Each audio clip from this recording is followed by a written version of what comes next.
प्यारे बच्चों, आज हम करेंगे class 11 political science chapter number 2 स्वतंत्रता।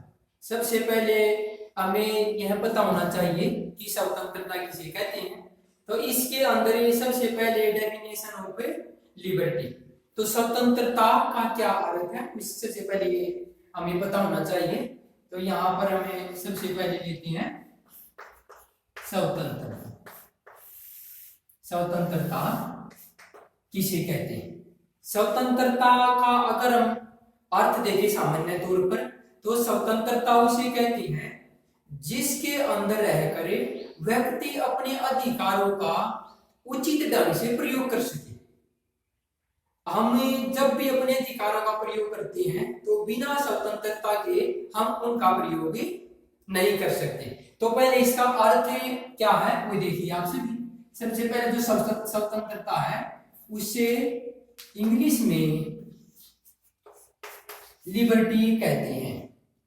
यह जो शब्द है यह लैटिन भाषा के लिबर से लिया गया है, जिसका अर्थ है, लिबर का अर्थ है, यहां पर हम लिखेंगे पूर्ण आजादी।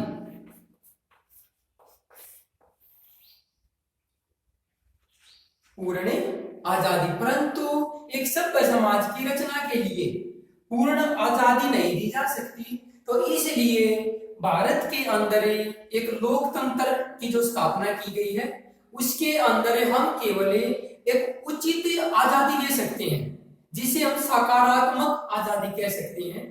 एक होती नकारात्मक स्वतंत्रता, एक होती है सकारात्मक स्वतंत्रता। तो भारत के अंदर केवल सकारात्मक स्वतंत्रता प्रदान की जाती है, पूर्ण आजादी नहीं प्राप्त की जा सकती। तो ये था स्वतंत्रता का अर्थ।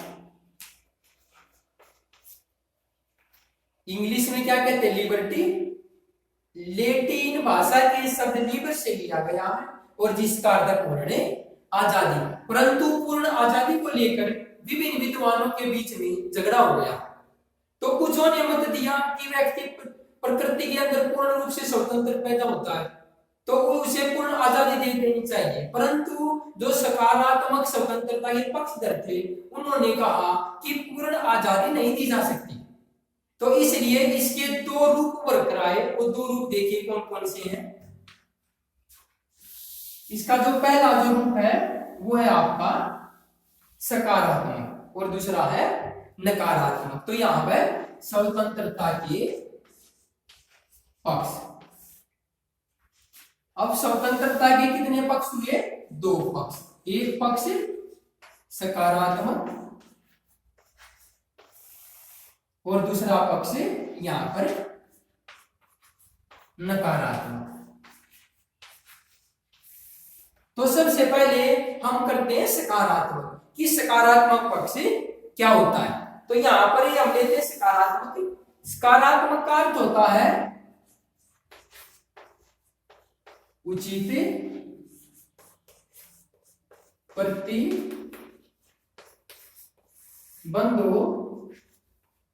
का होना। अर्थात से हम क्या लेंगे? अर्थात ऐसे प्रतिबंध जो एक सभ्य समाज की रचना के लिए आवश्यक है। अर्थात ऐसे प्रतिबंध जो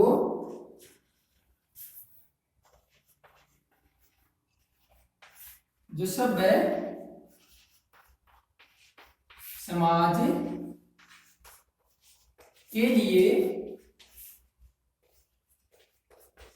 आवश्यक है। तो इससे हम क्या अभिप्राय लेंगे? उचित प्रतिबंधों का होना। अर्थात ऐसे प्रतिबंध जो सभ्य समाज के लिए आवश्यक है। अगर हम व्यक्ति को पूर्ण आजादी दे देते हैं तो व्यक्ति के अंदर की जो पाशविक प्रवृत्ति है तो क्या करेगा, स्वयं की स्वतंत्रता को तो बढ़ाने की कोशिश करेगा, परंतु दूसरे की स्वतंत्रता को छीनने की कोशिश करेगा। तो इसलिए सकारात्मक स्वतंत्रता का होना बहुत ही आवश्यक है। और जैसे कि हमने इसका जो अर्थ था जो लिया, इसके अंदर जो अर्थ उसका जैसे अर्थ के अंदर आता नकारात्मक स्वतंत्रता, परंतु नकारात्मक स्वतंत्रता की जो पक्ष दर है वो बहुत ही कम है। तो अब हम लेते हैं नकारात्मक स्वतंत्रता।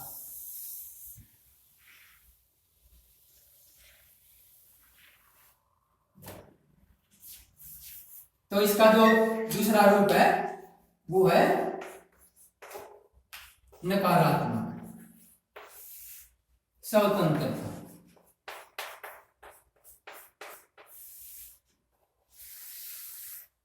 इसका अर्थ होता है पूर्ण आजादी, जो कि एक सभ्य समाज की रचना के लिए हानिकारक होती है।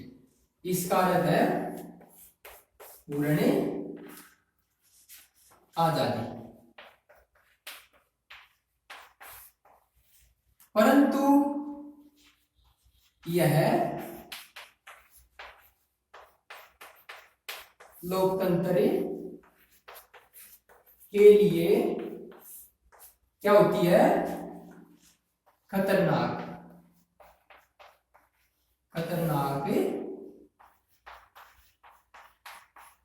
होती है। क्यों, यह क्यों होती खतरनाक है? क्योंकि क्या करते हैं, जो स्वतंत्रता का उपभोग करने वाले जो व्यक्ति होती है वे स्वयं की स्वतंत्रता का तो प्रयोग करते हैं, परंतु दूसरे की स्वतंत्रता को छीनने की कोशिश करते हैं। तो इसलिए हमें नकारात्मक स्वतंत्रता जो भारत के अंदर है वो समाप्त है, केवल भारत के अंदर सकारात्मक स्वतंत्रता को अपनाया गया है। ये थे स्वतंत्रता के पक्ष। अब आते हैं स्वतंत्रता के प्रकार। अब देखिए स्वतंत्रता के प्रकार कौन कौन से हैं। अब इसके अंदर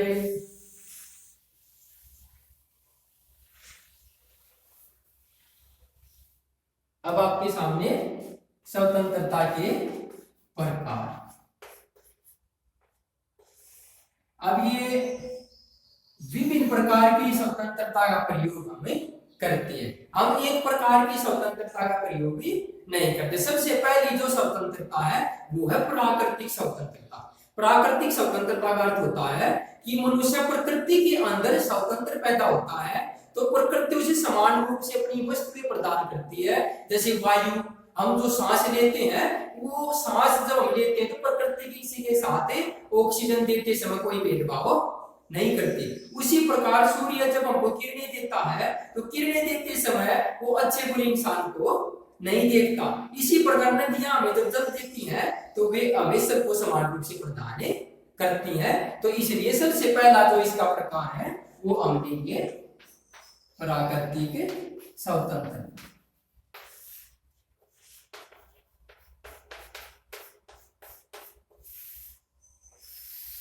इसके अंदर वो स्वतंत्रता जो हमें प्रकृति प्रदान करती है। तो यहां हम लिखेंगे जो स्वतंत्रता हमें प्रकृति से प्राप्त होती है उसे हम क्या कहेंगे, प्राकृतिक स्वतंत्रता। ये जो स्वतंत्रता है इसके ऊपर प्रकृति का अधिकार होता है, ये हमें समान भाव से प्रदान करती है। जैसे इसमें हम उदाहरण के लिए हम ले सकते हैं, जैसे जल वायु, जल और वायु, ये जो वस्तुएं हैं ये प्रकृति हमें समान रूप से प्रदान करती है। तो इसके अंदर हम लेते हैं सेकंड यहाँ पे हम लेते हैं आपकी है, जैसे प्रकृति के बाद हम लेते हैं नागरिक स्वतंत्रता। सेकंड नंबर नागरिक स्वतंत्रता। नागरिक स्वतंत्रता वो होती है जो एक मनुष्य को देश का नागरिक होने के नाते दी जाती है। जब भी कोई व्यक्ति किसी राष्ट्र के अंदर रहता है तो राष्ट्र के अंदर रहते समय उसे जो स्वतंत्रता प्रदान की जाती है उसे क्या कहेंगे, नागरिक स्वतंत्रता। तो इसके अंदर वो स्वतंत्रता जो एक देश किसी नागरिक को, किसी व्यक्ति को प्रदान करता है, वो स्वतंत्रता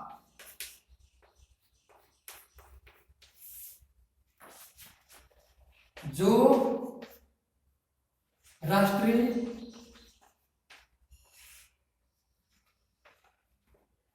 अपने देश के नागरिकों को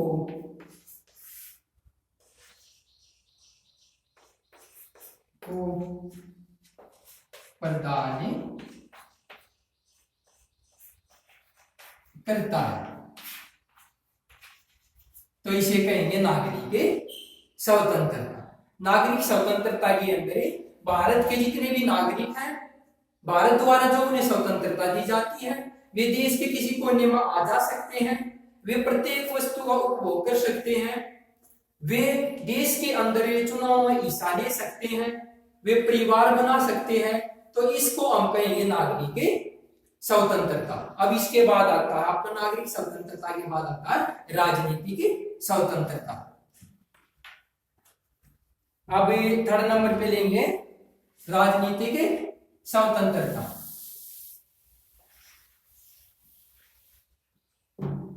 अब आपका ये वर्तमान के अंदर बहुत ही आवश्यक है, क्योंकि राजनीतिक स्वतंत्रता के बगैर एक व्यक्ति राजनीति के अंदर अपना विकास नहीं कर सकता। तो यहां आपकी राजनीति के स्वतंत्रता,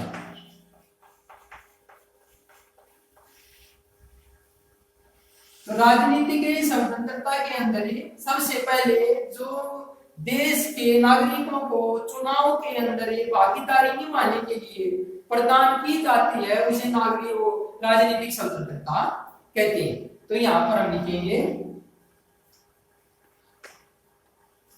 वो स्वतंत्रता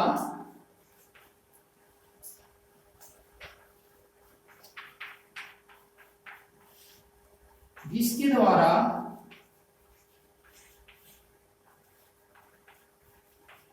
प्रत्येक व्यक्ति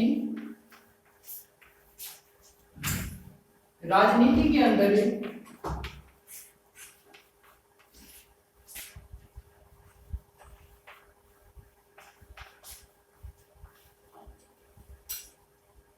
हिस्सा ले सकता है। राजनीति के अंदर इससे से अभिप्राय है कोई भी व्यक्ति देश के चुनाव के अंदर वोट डाल सकता है, चुनाव लड़ सकता है, कोई भी राजनीतिक संगठन बना सकता है। ये इसके द्वारा व्यक्ति राजनीति में अपनी सक्रिय भूमिका निभाता है। उसके बाद आती है आपकी राजनीति के बाद आर्थिक स्वतंत्रता।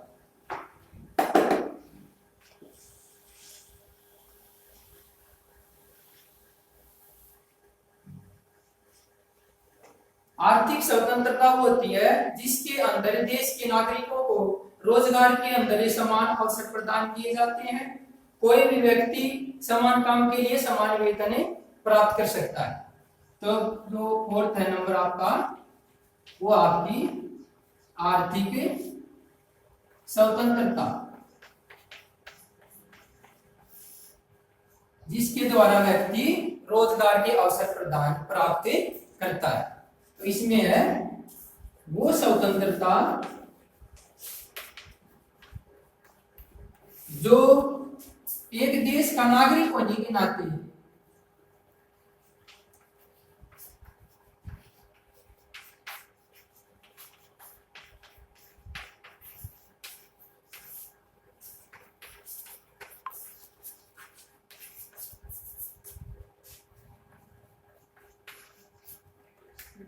प्रत्येक व्यक्ति को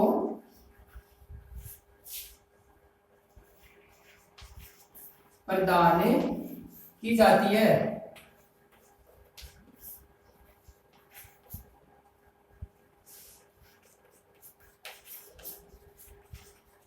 तो इसमें कौन कौन सी स्वतंत्रता आती है? रोजगार प्राप्त करने के अवसरों की समानता, केवल अवसरों की समानता, वो भी योग्यता क्या तात्पर्य? रोजगार का अधिकार नहीं है, किसी भी व्यक्ति को प्राप्त करने का अधिकार है, वो भी योग्यता के अनुसार। तो यहाँ पे समान काम के लिए समान वेतन का अधिकार है, काम के घंटे निश्चित करने का अधिकार, जैसे भारत सरकार ने 8 घंटे निश्चित किए हैं रोजगार के अंदर। तो यहाँ पर अब लिखेंगे रोजगार के अवसरों की समानता। तो इसके अंदर है रोजगार के अवसरों की समानता। उसके बाद आता है आपका सामाजिक स्वतंत्रता, है आपकी 5वें नंबर पे आपकी सामाजिक स्वतंत्रता।